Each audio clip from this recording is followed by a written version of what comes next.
First up, however, will be the excerpt from Heidi Schreck's award-winning play, What the Constitution Means to Me, which opened on Broadway in March of 2019, where it enjoyed a 6-month run. In the play, Heidi Schreck, both author and actor, invited her audiences into the world of her 15-year-old self, who traveled to American Legion halls throughout the United States, giving speeches about the Constitution in order to win prize money, which paid for her college education. The excerpt we're about to hear is a reenactment of one of those events. The contest had 2 parts. In the first part, the contestant delivered a prepared speech, demonstrating her knowledge of and connection to the Constitution. And in the second part, the students would draw an amendment from a can and speak extemporaneously on this specific amendment. Please welcome Haley Raffaele, a senior theater major at Boston College.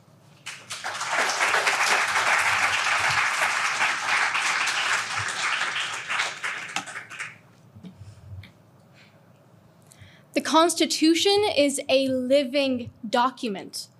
That is what is so beautiful about it. It is a living, warm-blooded, steamy document. I mean, it is hot and sweaty. It is a crucible. It is a pot in which you put many different ingredients and boil them together until they transform into something else. Something that is sometimes magic. So, you see, our Constitution is like a witch's cauldron. It can be thought of as a boiling pot in which we are thrown together in sizzling and steamy conflict to find out what it is we truly believe. This is why it's such a radical document. 238 years ago, a bunch of magicians came together during a sweltering summer day in Philadelphia, and they wanted to murder each other. But instead, they sat down and performed a collective act of ethical visualization, or, as I like to call it, a spell. Now, did they get everything right?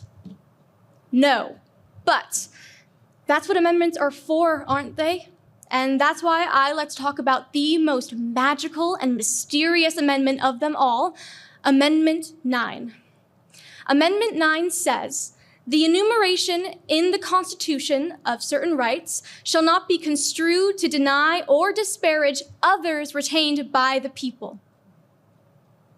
Do you know what this means? It means that just because a certain right is not listed in the Constitution, it doesn't mean you don't have that right.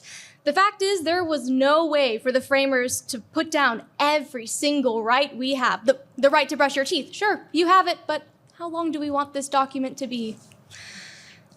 When the great Supreme Court Justice William O. Douglas talked about this amendment, he used the word penumbra. What is a penumbra? Well, imagine here I am standing in the light, and there you are sitting in the darkness, and this space between us, this space of partial illumination, this shadowy space right here, this is a penumbra. People laughed at Douglas for calling it this, but I like it. I think it's a helpful way to think about the Constitution and maybe even about our lives. Here we are trapped between what we can see and what we can't. We are in a penumbra. And now, for the extemporaneous part of our contest, these kids have spent all year studying 6 constitutional amendments, and today they are going to pick one of them to speak about, right here, off the top of their heads. Ms. Schreck, I'm going to ask you to pick an amendment from this can.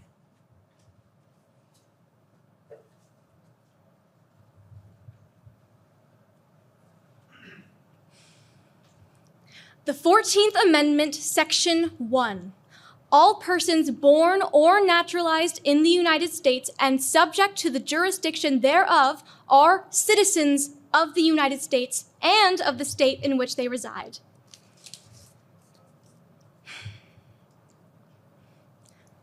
The 14th Amendment is like a giant supercharged force protecting all of your human rights. It comes right after the 13th Amendment, which, as you all know, abolished slavery, ending the most shameful chapter in our nation's history. Lincoln knew, though, that Just ending slavery would not be enough, so he got his friend John Bingham to help him write the 14th and 15th Amendments, the Reconstruction Amendments.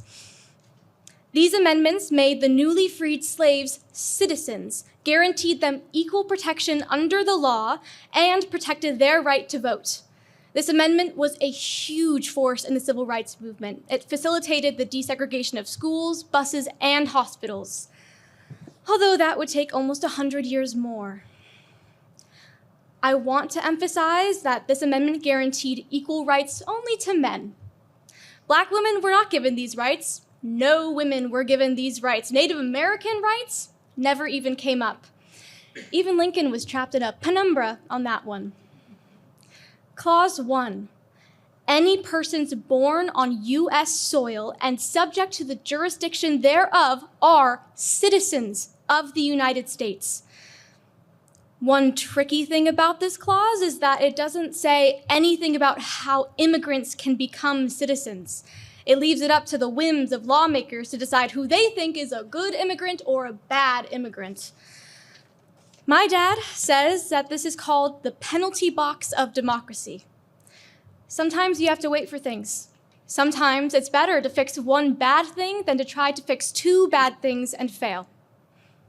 Thank you.